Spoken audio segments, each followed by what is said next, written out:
US Treasury Secretary Timothy Geithner has expressed confidence in the French-German plan for a tighter European Union. Geithner, who is in Europe ahead of the EU summit on Friday, has praised the commitment to fiscal programs put in place by new governments in Spain, Italy and Greece. Speaking in Berlin, he said he was very encouraged by recent efforts to stem the debt crisis. The US Treasury Secretary has also asked policymakers to work with the central bank to calm financial markets.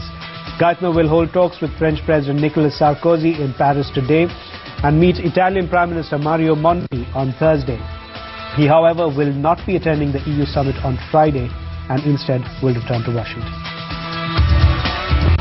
Right now, Chris, Timothy Geithner is in Paris today to meet with Sarkozy. Do you believe that if the situation gets any worse in Europe, the US may be forced to step in with financial help, even though US officials have said that they do not support fresh taxpayer money being given to the IMF to help resolve the crisis? Yeah, I think there's two things here. The first is that if the situation does suddenly deteriorate, then it's inevitably going to become the US interest to help out, to prevent a further financial crisis through a credit crunch. And indeed, any country in the world faces the same dilemma, that it may need to move in to help if the situation does deteriorate.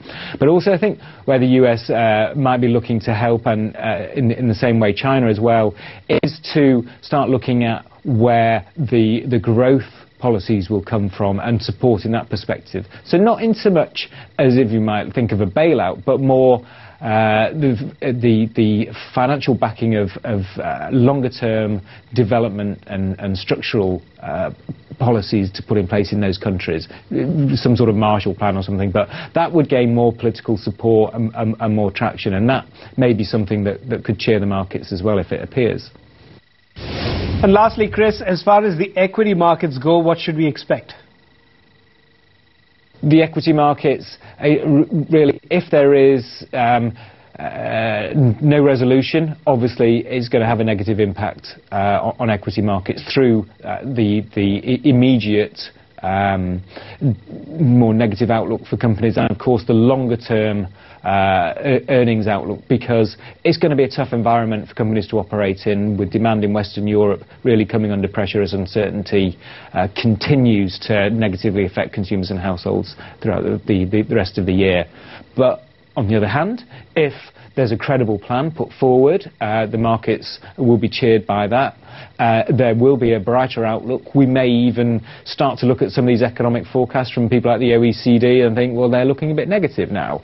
In which case the earnings outlook's improved. So it's going to be a very interesting meeting and the conclusions from it, and we'll have a good weekend to digest them, and I certainly think that the Monday morning is going to be an interesting morning.